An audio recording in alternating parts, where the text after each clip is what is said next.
Shriver आज सगळ्या शिवसेना खासदारांची बैठक होती। या बैठकीमध्ये आपण कुठेतरी मार्गदर्शन करण्यासाठी प्रशांत किशोर सुद्धा पोहोचले होते आणि या संदर्भात संजय राउत प्रतिक्रिया देत आहेत। थेट जाऊया प्रतिक्रिया।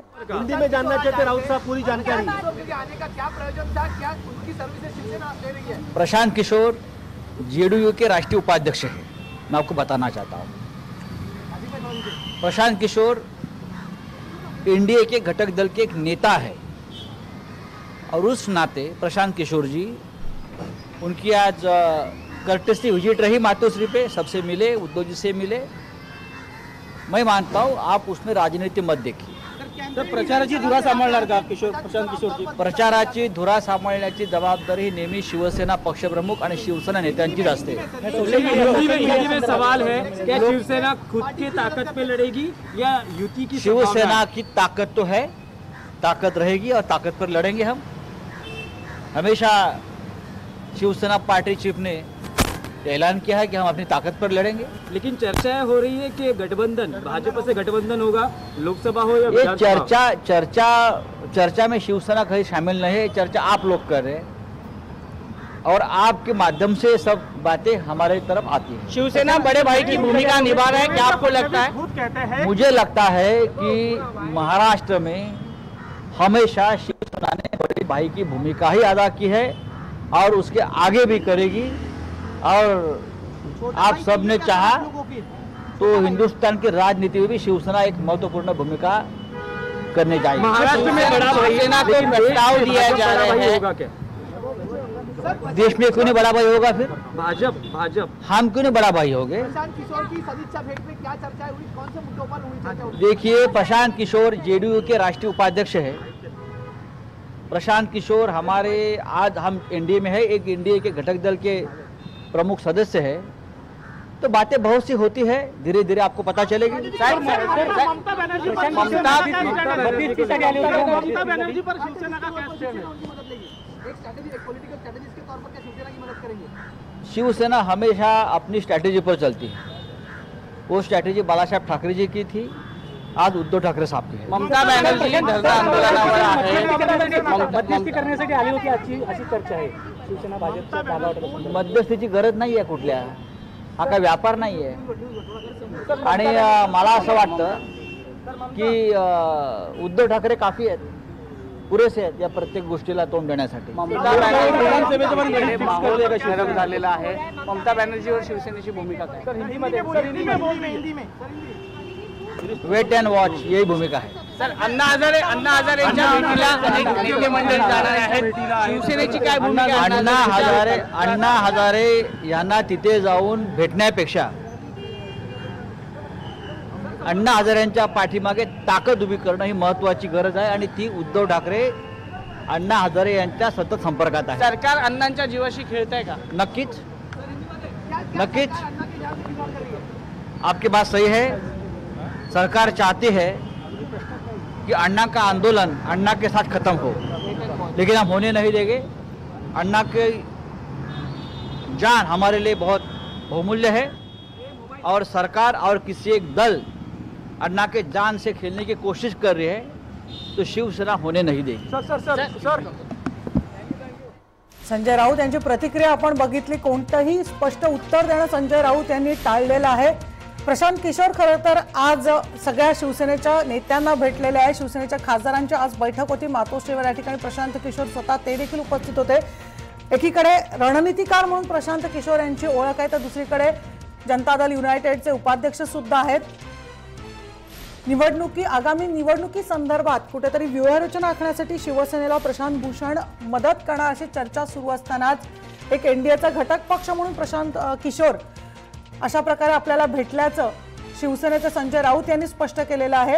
मात्र दुसरीकडे प्रशांत किशोर आता शिवसेनेची आगामी रणनीती, निवडणुकीची रणनीती ठरवणार अशी सुद्धा चर्चा सुरू झालेली आहे। मात्र कोणतंही स्पष्टीकरण थेट संजय राउत यांनी दिलेलं नाहीये।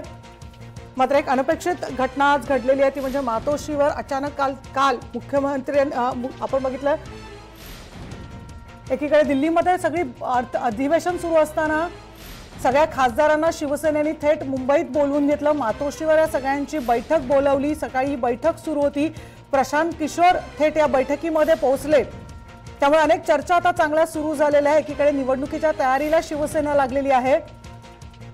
प्रशांत किशोर जरी जनता दल युनायटेडचे उपाध्यक्ष असले तरी प्रशांत किशोर हे भारतीय जनता पक्षाच्या विरोधात कायम हल्ली भूमिका घेत असतात।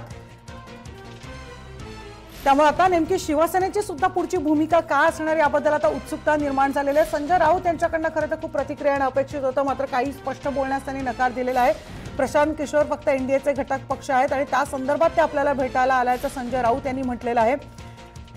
पण ज्या पद्धतीने आपण बघितलं गेल्या 2014च्या निवडणुकीमध्ये प्रशांत किशोर यांनी ज्या पद्धतीने भारतीय जनता पक्षाची रणनीती ठरवली होती, ज्या भारतीय जनता पक्ष जनमानसात पोहोचवलेला होता, एक छबी भारतीय जनता पक्षाची बनलेली होती, त्याचे सगळे रचनाकार प्रशांत किशोर यांना समजलं जातं। आणि हाच प्रशांत किशोर आणि नंतर काँग्रेसला साथ दिली होती, काँग्रेस सुद्धा यशस्वी झालं होतं। आणि आता हेच प्रशांत किशोर अगदी निवडणुकीला 1 ते 2 महिने शिल्लक असताना थेट शिवसेनेवर मातोश्रीवर पोहोचल्यामुळे सगळ्यांच्याच भुवया उंचावलेल्या आहेत। त्यामुळे आगामी निवडणुकीमध्ये प्रशांत किशोर आता शिवसेनेची रणनीती ठरवणार का किंवा शिवसेनेचं प्रचार तंत्र सांभाळणार का याबद्दल आता उत्सुकता निर्माण झालेली आहे। तशा चर्चा सुद्धा सुरू झालेल्या आहेत। मात्र संजय राऊत यांनी कोणतेही स्पष्टीकरण द्यायला तसा नकार दिलेला आहे। एकीकडे युतीचं घुंगडं भिजत आहे, अजून युतीबाबत स्पष्टता नाहीये। त्यातच प्रशांत किशोर यांचं अशा प्रकारे मातोश्रीवर जाणं, शिवसेनेचे सगळे खासदार उपस्थित असताना मातोश्रीवर जाणं आणि त्यानंतर आपण बघतो अशा चर्चा सुरू होणं, त्यामुळे सगळ्यांनाच उत्सुकता लागलेली आहे की शिवसेनेची नेमकी आता भविष्यात भूमिका काय असेल, युतीबद्दल शिवसेनेची नेमकी काय भूमिका असेल याबद्दल सुद्धा आता चांगलीच उत्सुकता निर्माण झालेली आहे। कारण प्रशांत किशोर यांच्याच मार्गदर्शनाखाली यांनीच केलेल्या व्यूहरचनेमुळे कुठेतरी भारतीय जनता पक्षाला इतकं घवघवीत यश मिळाल्याचं 2014 मध्ये बोललं जात होतं। त्यानंतर काँग्रेसला त्यांनी मदत केली, त्यानंतर काँग्रेस सोडून अचानक थेट बघतो आपण जनता दल युनायटेड मध्ये नितीश कुमारांचे अगदी जवळचे सहकारी समजले जातात प्रशांत किशोर, आणि थेट प्रशांत किशोर यांनी जनता दल युनायटेड मध्ये सहभाग घेतला, त्याचे उपाध्यक्ष थेट झाले। आणि ते आपण दिनेश दुखंडे सुद्धा आमचे प्रतिनिधी आपल्या बरोबर आहेत। दिनेश, एकीकडे युतीबद्दल चर्चा सुरू आहे, युती होणार की नाही, त्यातच सगळ्या खासदारांना काल उद्धव ठाकरे बोलवतात, सगळे खासदार थेट अधिवेशन सोडून मातोश्रीवर येतात, त्यांची बैठक सुरू असताना प्रशांत किशोर एंट्री घेतात। काय नेमक्या बैठकीमध्ये झालं, अनेक चर्चा आता बाहेर सुरू झाल्यात। जरी संजय राऊत काही बोलायला तयार नसले तरी प्रशांत किशोर आगामी निवडणुकीमध्ये शिवसेनेचे सगळं प्रचार तंत्र ठरवणं अशा चर्चा सुद्धा सुरू झालेल्या आहेत।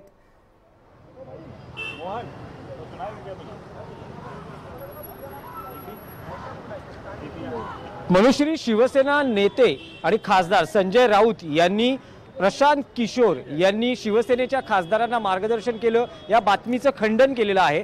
राऊत यांच्याकडून भूमिका व्यक्त करण्यात आलेली आहे की ही सदिच्छा भेट होती, पण प्रशांत किशोर यांची देशात जी ओळख आहे की ते निवडणुकीच्या प्रचार तंत्र आणि व्यूहरचनेचे चाणक्य आहेत। याआधी 2014 मध्ये त्यांनी भाजपसाठी काम केलं होतं, त्यानंतर काँग्रेससाठीही त्यांनी काम केलेलं आहे, विविध प्रादेशिक पक्ष असतील त्यांची व्यूहरचना ठरवण्याचं काम केलेलं आहे आणि या सर्व राजकीय पक्षांना प्रशांत किशोर यांच्या मार्गदर्शनाचा फायदा झालेला आहे। त्यामुळे दाट जी शक्यता आहे किंवा ठोसपणे असं म्हणता येईल की होय, प्रशांत किशोर यांनी शिवसेनेच्या खासदारांना मार्गदर्शन केलेलं आहे। मार्गदर्शन ऐकून घेण्यात काही गैर नसतं, पण सगळ्यात महत्त्वाचा मुद्दा होता की शिवसेना भाजप युती होणार का हा सस्पेन्स अजूनही कायम असला तरी शिवसेनेच्या बैठकांची कवायत अजूनही मातोश्रीवर सुरू आहे।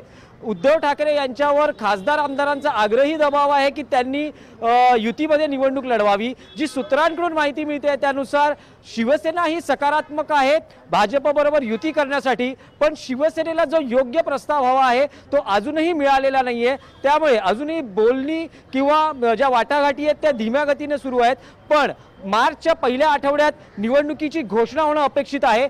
त्याआधी युतीची घोषणा अपेक्षित मानली जाते, तशी माहिती सूत्रांकडून मिळते।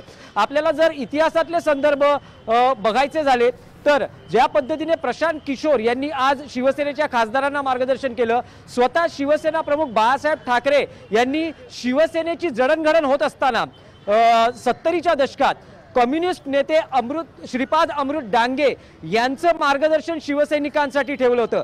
त्यावेळेसही भुवया उंचावल्या होत्या, कारण शिवसेना आणि कम्युनिस्ट यांचा जो संघर्ष होता तरी बाळासाहेबांची एकूण भूमिका होती शिवसेनेच्या व्यासपीठावर येऊन श्रीपाद अमृत डांगे यांनी शिवसैनिकांना मार्गदर्शन केलं होतं।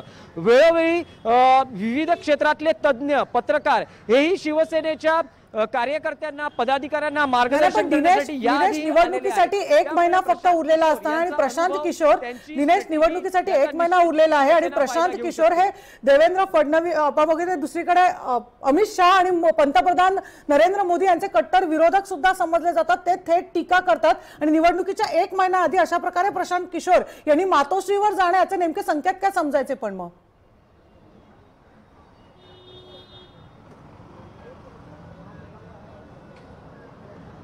प्रशांत किशोर हे जेडीयूचे उपाध्यक्ष आहेत, पण त्यांची ओळख ही निवडणुकीचे सेफॉलॉजिस्ट, व्यूहरचनाकार, प्रचारनीती तंत्र याचे चाणक्य म्हणून जरी असली तरी प्रशांत किशोर यांना बोलवूनही शिवसेनेने एका प्रकारे तसे संकेत दिलेले आहेत। दबावाचं राजकारण असतं।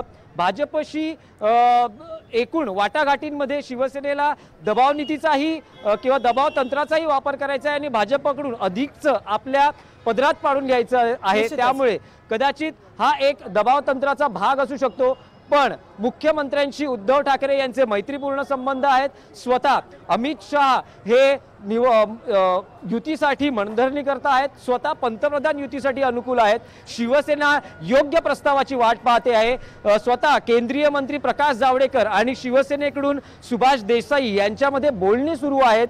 4 ते 5 बैठका झालेल्या आहेत आणि युतीसाठी याबद्दल सगळ्यांनाच उत्सुकता आहे। त्यातच अशा प्रकारे प्रशांत किशोर थेट मातोश्रीवर पोहोचल्यामुळे आणखी उत्सुकता सुद्धा निर्माण झाली आहे। दिनेश, आम्ही तुझ्याकडनं सगळे अपडेट घेत राहणार आहोत।